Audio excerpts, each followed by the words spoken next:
Hebreos capítulo 9. Hebreos capítulo 9.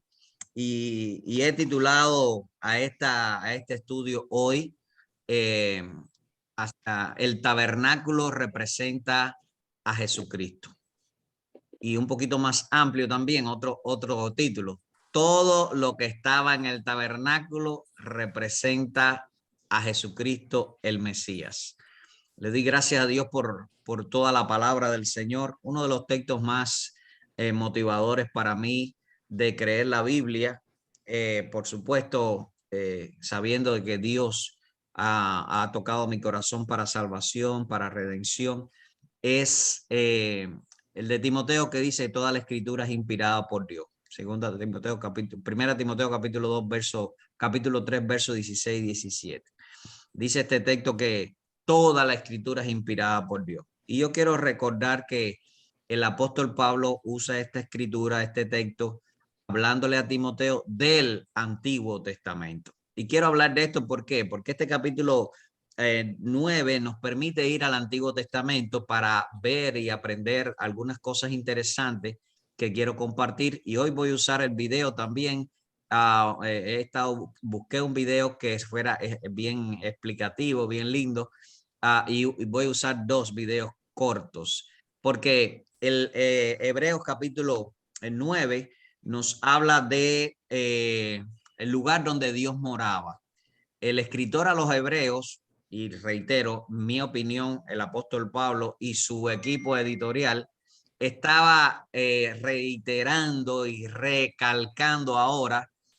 Si usted trae el hilo de lo que venimos estudiando, Jesús es mayor que los ángeles, Jesús es mayor que Moisés, Jesús es mayor que los sacerdotes, Jesús ahora es mayor que el tabernáculo, el lugar donde Dios se manifestaba con la nación de Israel en varias etapas, pero queremos pensar en el tabernáculo donde Dios le indicó a Moisés. Así que Jesús es mayor que el tabernáculo. Y para los judíos, recuerden, la carta a los Hebreos, como así mismo se titula su nombre, está escrita a los cristianos hebreos, a los cristianos judíos. Y en el primer siglo, después de la muerte de Cristo, muchos judíos creyeron en Jesús como el Mesías que había de venir. Tristemente hay todavía judíos que están esperando el Mesías, pero en ese tiempo y en todas las épocas hay personas judías que se entregaron a Cristo. Muchos de estos judíos fueron perseguidos en la iglesia de Jerusalén. La mayoría eran, por supuesto, judíos, y fueron el motivo de persecución tanto de los judíos que no creyeron en Cristo, los religiosos judíos, pero el imperio romano. Así que se esparcieron por muchas naciones, y esta carta a los hebreos está alentando, confirmando y ayudando a toda esa cristiandad judía que Jesucristo es el mayor, que Jesucristo es el Rey de Reyes y Señor de Señores. Y esto lo hace para confirmar. Recuerden, esta es la vida eterna, dice Juan en el capítulo 17, verso 3. Y reitero este texto porque es vital para nuestras vidas. ¿Qué es lo que es la vida eterna? Conocer a Dios. Si no conocemos a Dios, no tenemos vida eterna. Y hay personas que oyen de Dios, hay personas que van a los lugares de Dios, hay personas que conocen personas de Dios, pero hay personas, algunas personas no conocen a Dios. El mismo ejemplo del Antiguo Testamento tenemos en Job. Él dice: de oídas te había oído, pero ahora mis ojos te ven. Toda persona necesita tener esa misma experiencia. Todo el mundo dice: ay, Dios mío, pero no, eso no alcanza salvación. Tenemos que decir: Jesucristo es mi único y suficiente Salvador. Así que el escritor a los Hebreos ahora en este capítulo está enfatizando de que el tabernáculo, ese lugar maravilloso que Dios le indicó a Moisés, era más, Jesús es más importante que el tabernáculo.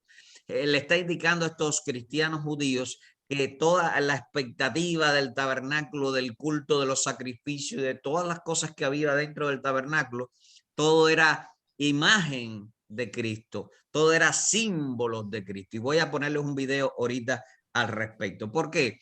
Dios no mora en templos hechos de manos humanas. Dios escogió por su prerrogativa y su soberanía decirle a Moisés, vamos a hacer una tienda de campaña grande con diferentes símbolos que me muestren, es decir, que revelaran la gloria de Dios, el poder de Dios, y también mostrara visualmente a los judíos, al pueblo escogido por Dios, para que mostrara visualmente al Mesías, al que iba a venir. Y todo en el tabernáculo simboliza a Cristo Jesús. Todo, todo, todo, todo.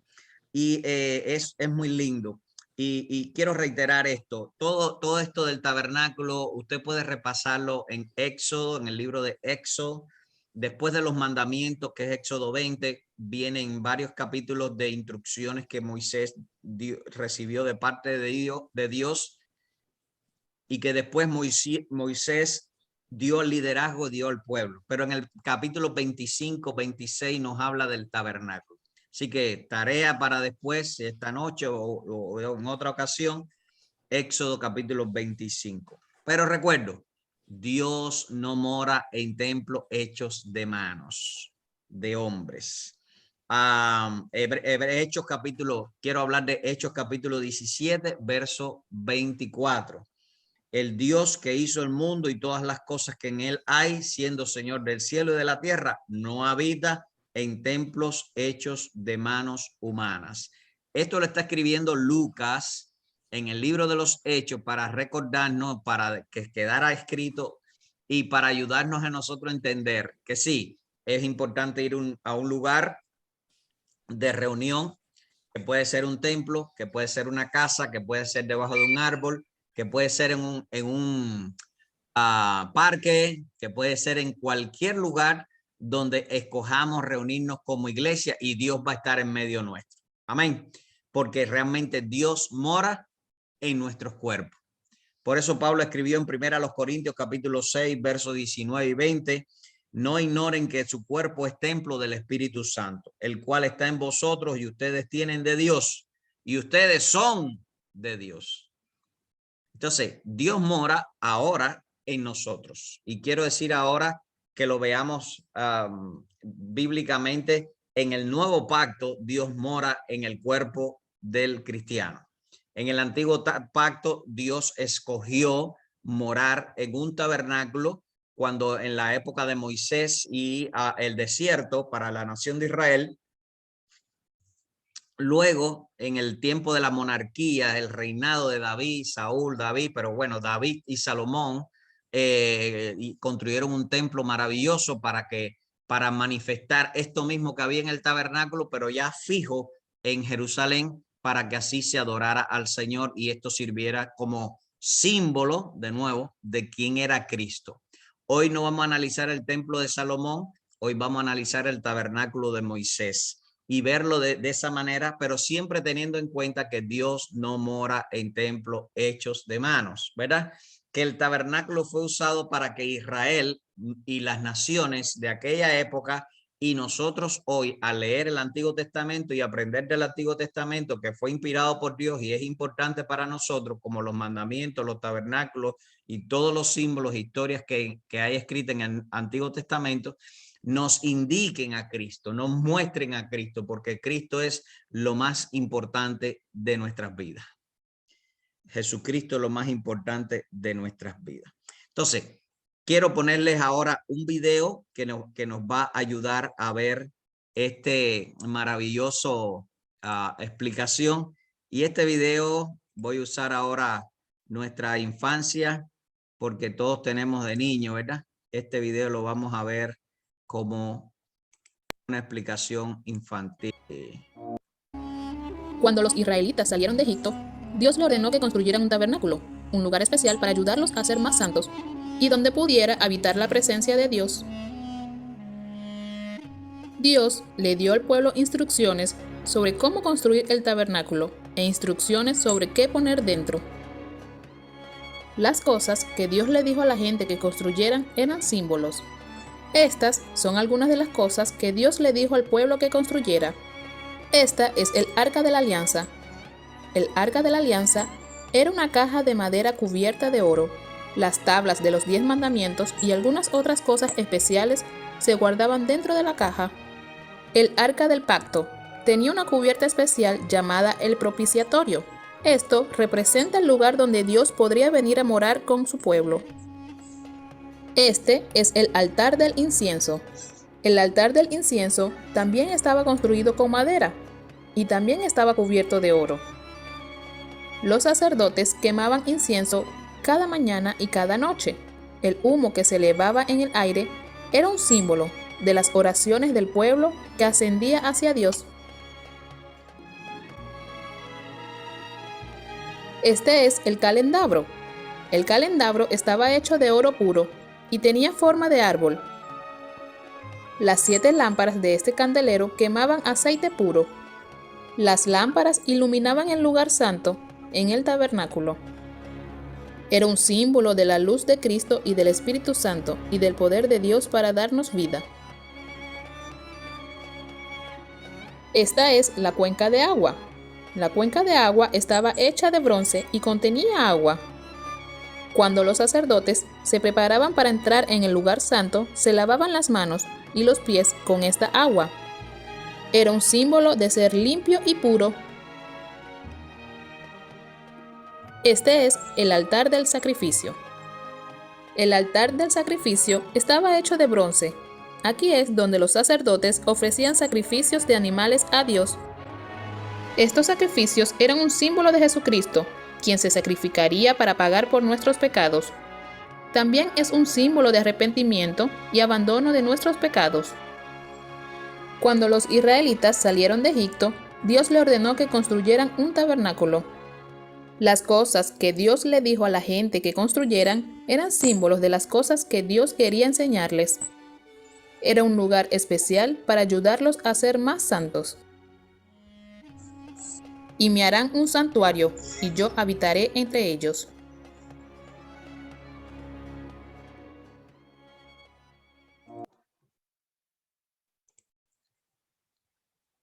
Pues este video nos mostró de manera en la enseñanza para niños las partes del tabernáculo, y lo vimos así como en dibujos y demás. Y quiero resaltar algo. Todas las partes en el tabernáculo simbolizaban a Cristo. Escuchamos ahí del lugar santo, estaba el candelabro, la mesa de los panes de la propiciación, había incienso, un lugar donde se quemaba incienso como olor, y esto representaba, como decía el video, las oraciones de los santos, y cada una de las cuestiones que en el tabernáculo estaban, no le ayudaban a la nación a estar en la expectativa del Mesías. Quiero ver un video ahora, quiero compartirle otro video donde una persona, un hermano, estuvo allí en el tabernáculo y hizo un video interesantísimo. Quiero compartirlo con ustedes ahora. Este video muestra un poco, es una de la gente y los traían. ¿Me puedes seguir por acá? Traían acá y ponían aquí todos los animales para el holocausto, el sacrificio. Y aquí se quemaban y salía obviamente todo el humo hacia arriba. Posteriormente, el sacerdote tenía que ir al lavacro, que es este lugar que está acá.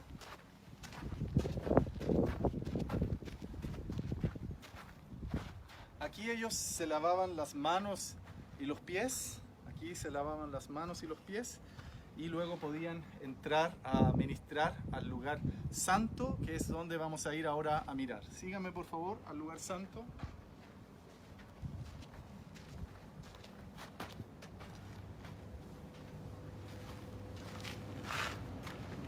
Este es el lugar santo.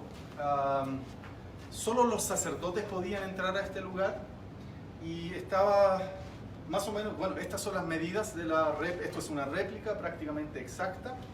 Y en el lugar santo lo primero que encontramos es la mesa de los panes de la proposición, Podríamos detenernos en cada uno de estos detalles y estar horas conversando, porque todo esto tiene un simbolismo muy, muy profundo, pero solo por ahora, por no hacer un video tan largo, quiero decir que todos estos símbolos apuntan a Jesucristo. Todo apunta a Jesús.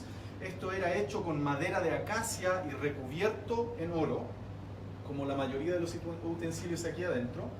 Y estaban los 12 panes, que también representan las 12 tribus de Israel. Y esto estaba en el lugar santo. También en el lugar santo estaba la menora o el candelabro. Esta estaba hecha completamente de oro, oro puro. Y aquí estaban las llamas de la menora, del candelabro, que son lámparas de aceite. Entonces esto tenía que estar encendido aquí en el lugar santo en Israel, en el campamento. Luego, por último, el tercer elemento importante que tenemos en el lugar santo es el altar de incienso. Aquí el sacerdote, con todos estos utensilios, quemaba el incienso. Pueden ver acá, molía seguramente todo, con estas cositas así. Entonces, trabajaba el incienso probablemente aquí, con estas palas y cosas, lo manipulaba y luego aquí había fuego y lo encendían. Entonces aquí salía todo el incienso que llenaba este lugar y era un aroma dulce y un aroma agradable en este lugar. ¿Por qué estas esquinas están rojas? Porque en el día de Yom Kippur, en el día del perdón, que era una sola vez al año, el sumo sacerdote ungía todos los utensilios con la sangre de los sacrificios que estaban allá afuera.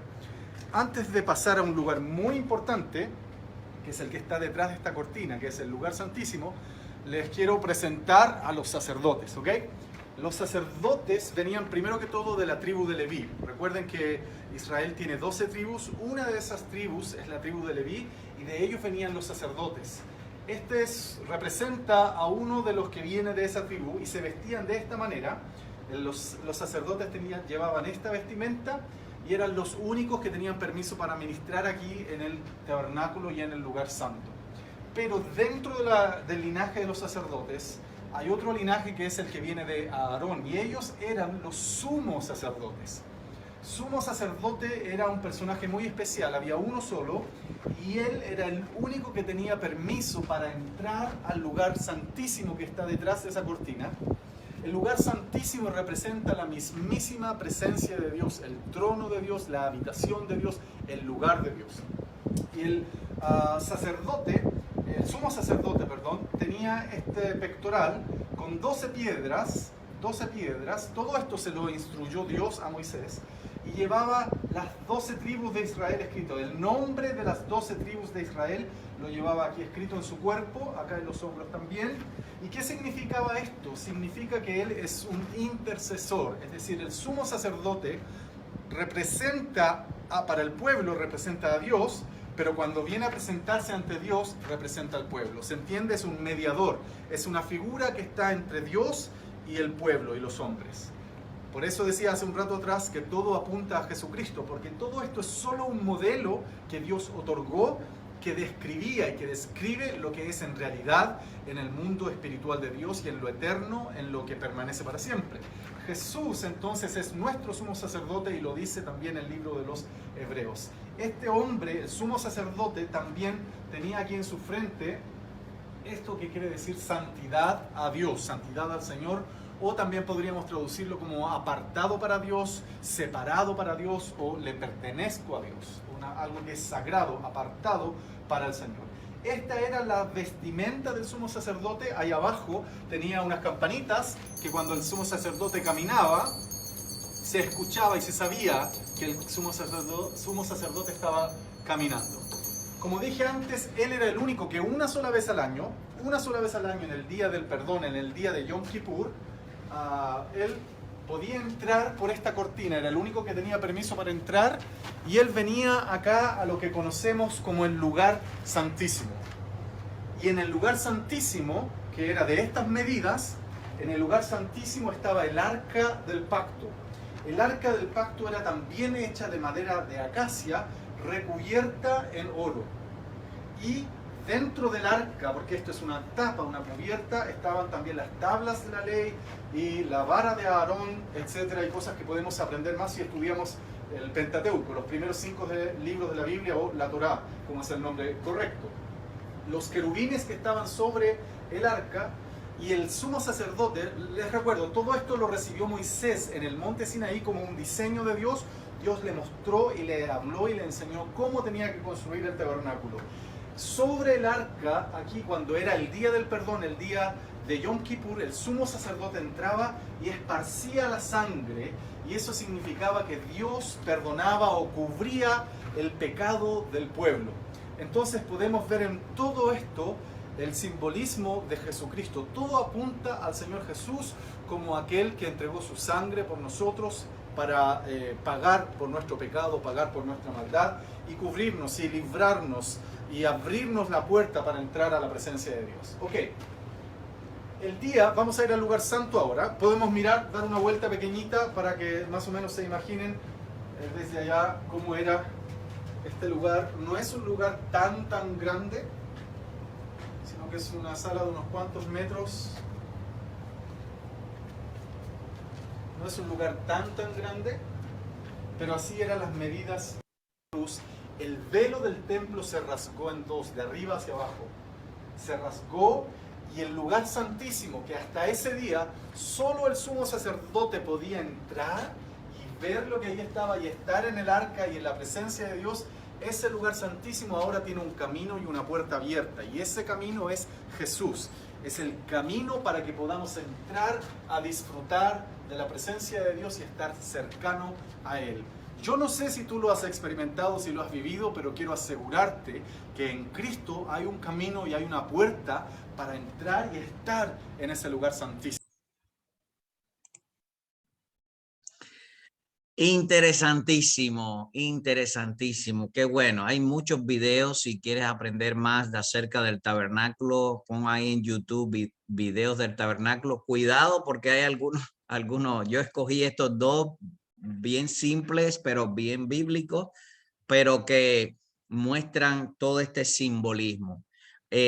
Como él dice, cada detalle de el tabernáculo nos muestra a Cristo. Por eso sigue diciendo, verso 11, pero estando ya Cristo presente, y estoy en el capítulo 9, verso 11, sumo sacerdote de los bienes venideros, quiere decir intercesor de los beneficios y de todas las cosas que Dios quiere darnos a ti y a mí, por el más amplio y perfecto tabernáculo, ¿verdad? No hecho de manos, es decir, no está en la creación. ¿Por qué? Porque la presencia de Dios, y yo voy un poquito más allá, no es ni el tabernáculo, no es el templo y no es ni nuestros cuerpos. Nosotros estaremos en la presencia de Dios, que se llama el cielo, tercer cielo, la eternidad con el Señor. Por eso dice que no tiene que ver con esta creación. Verso 12 dice, y no por sangre de machos cabríos ni becerros, sino con su propia sangre entró una vez para siempre en el lugar santísimo, habiendo obtenido eterna redención. Para los judíos tenían que todos los días sacrificar animales. Habían rituales, había 7 fiestas anuales que se hacían para que recordarle al pueblo, así como nosotros necesitamos recordar las cosas de Dios, ¿verdad? Tenemos hoy la escritura, tenemos los cultos de los domingos, tenemos el culto de estudio del miércoles, todo para acordarnos de todo lo que Dios va haciendo y cada día conocer más. Para los judíos tenían todos estos rituales, fiestas, sacrificios diarios para recordar, adorar y estar enfocados en el Mesías que venía. Bueno, Cristo ya una sola vez nos dio redención, redención eterna. Verso 13, pero si la sangre de los corderos y los machos y de todas las cenizas de todos los animales que se sacrificaban santifican para una purificación de la carne, cuánto más, verso 14, cuánto más la sangre de Cristo, el cual mediante el Espíritu eterno se ofreció a sí mismo sin mancha a Dios, limpiará vuestras conciencias de obras muertas para que sirvas al Dios vivo. Qué lindo. La redención, es decir, esto del tabernáculo y el Señor no es una competencia, vamos a decir, quién era mejor o no. Cristo completó toda la simbología del Antiguo Testamento que nos habían anunciado a través de Moisés, los tabernáculos. Toda la historia de Israel enfocaba al Mesías, pero Cristo lo hizo para, como dice el verso 14, y es un verso importantísimo hoy, cuanto más la sangre de Cristo, el cual mediante el Espíritu Eterno, el Espíritu Santo, se ofreció a sí mismo sin mancha ante Dios, limpiará vuestras conciencias de obras muertas para que sirvamos a Dios. El Señor limpia nuestra conciencia. ¿Qué es lo que es nuestra conciencia? El estar consciente acerca de quién es Dios, quiénes somos nosotros, nuestras decisiones y el plan de Dios con nuestras vidas. Cuando venimos a Cristo, como todos nosotros lo hemos hecho, nos mantenemos en Él cuando tenemos limpia conciencia, cuando estamos viviendo para Dios, cuando estamos consagrados para Dios. Y quiero decir la misma frase que dice el verso 14. Nos limpia de obras muertas para que sirvamos al Dios vivo.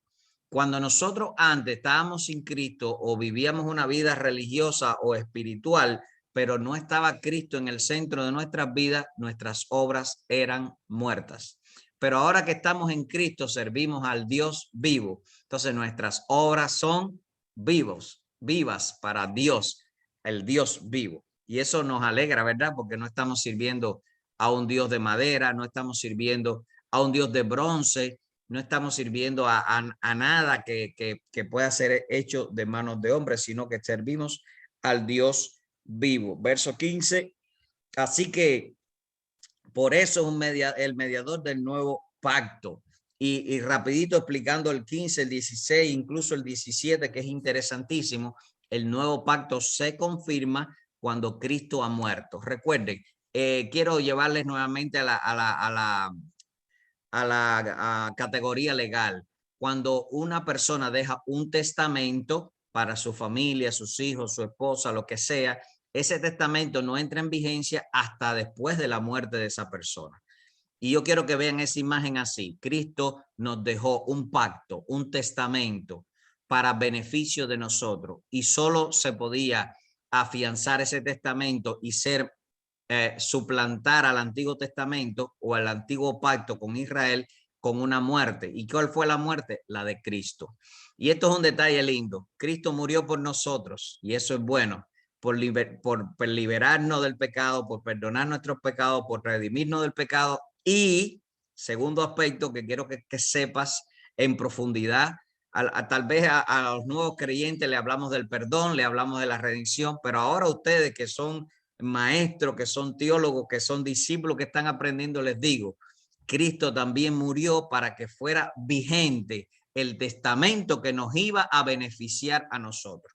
Si Cristo no hubiera muerto, ¿verdad? Vana es nuestra fe.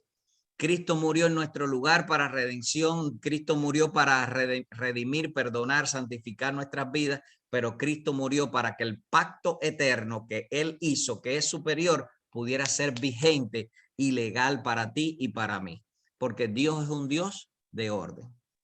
Amén. Es el verso 17, lo dice así: el testamento con la muerte se afirma, y por eso Cristo murió por nosotros, para bendecirnos con el pacto eterno de vida eterna. Aleluya.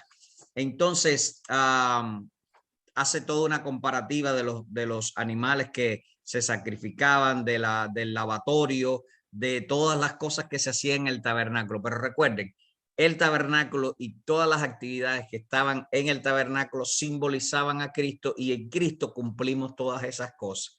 Él es nuestro tabernáculo, Él es nuestro sacerdote, Él es nuestro pan de la levadura, el pan sin levadura, disculpen.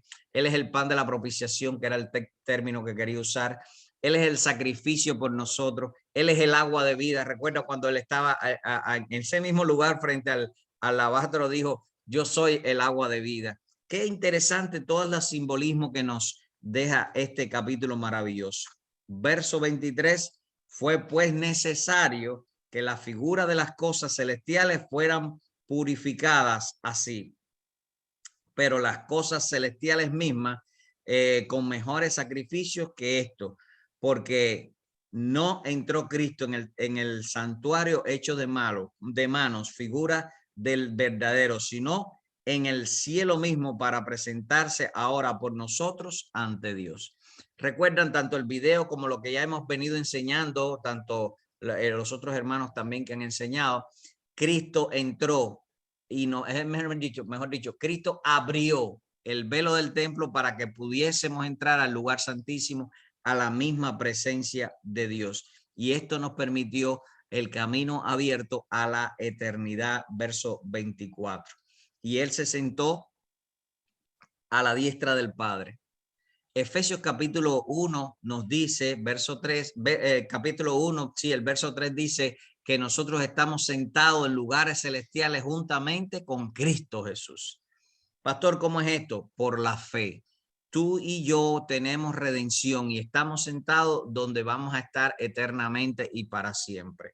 En lo que estamos aquí, estamos sirviendo al Dios vivo, como dijo el verso 14, pero en nuestra fe, en lo que vamos a vivir y en lo que estamos viviendo por fe, es pues la fe, la certeza de lo que se espera, la convicción de lo que no se ve. No nos vemos en el cielo todavía, pero creemos que estamos sentados gozando ya de las bendiciones eternas en nuestra vida terrenal.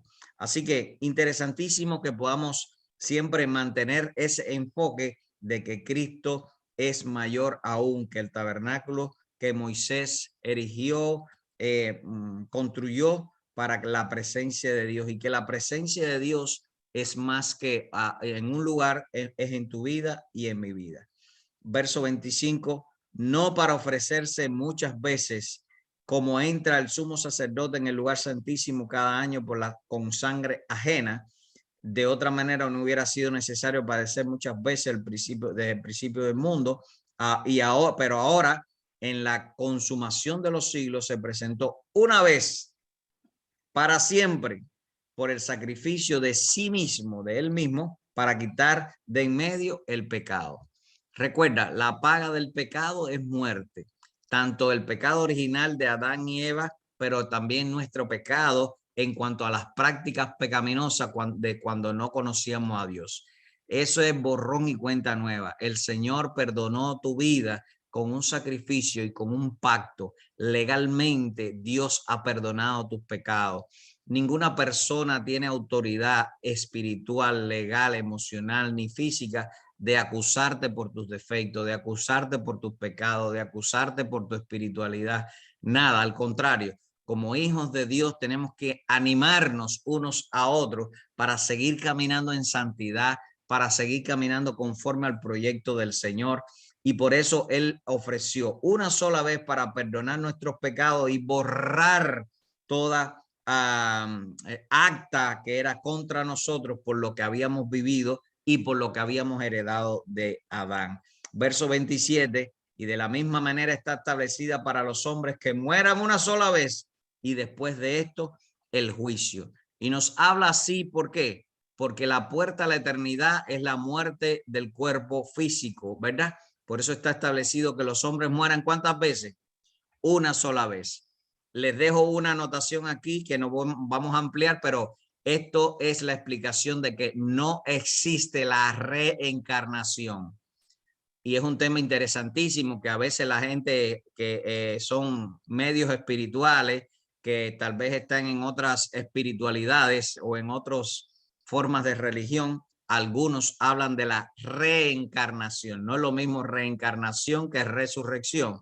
La resurrección de Cristo y la resurrección de los creyentes cuando Cristo venga, eso está correcto. Pero la reencarnación es que un cuerpo, es decir, una persona viene y se reencarna en el cuerpo de otra persona después de otra muerte y de otras generaciones, y una persona puede tener muchas reencarnaciones. El texto bíblico que nos ayuda a entender que no hay reencarnaciones, que dice que los hombres morimos una sola vez y después de esto el juicio. No hay varias muertes, hay una sola muerte, por eso la palabra lo deja aquí. Y esto es interesante por esas dos cuestiones que le he explicado. La muerte es la puerta a la eternidad y se muere una sola vez y después el juicio final, donde sí será la muerte segunda y eterna para los que no tienen a Cristo. Verso 28, así que también Cristo fue ofrecido una sola vez para llevar el pecado de muchos y aparecerá por segunda vez sin relación con el pecado para salvar a todos los que le esperan. Y mi pregunta en esta noche, ¿estás esperando a Cristo, el que murió una sola vez por ti, el que te ha santificado, perdonado y ayudado a caminar con Él en toda esta etapa? Estamos esperando al Señor, que es más que el tabernáculo, que es más que Moisés, que es nuestro sumo sacerdote, que es nuestro único y suficiente Salvador. Yo sé que sí, yo sé que estás esperándolo, yo sé que estás animado. Y mi deseo es ese, que siempre veamos el Antiguo Testamento como toda la escritura que el Señor inspiró para mostrarnos a Cristo de muchas maneras. En este capítulo 9, como resumen, nos muestra que el tabernáculo simbolizaba a Cristo en todas sus materiales, en todas las esquinas del tabernáculo, digo yo. Pero Cristo es superior. Cristo es nuestro único y suficiente Salvador.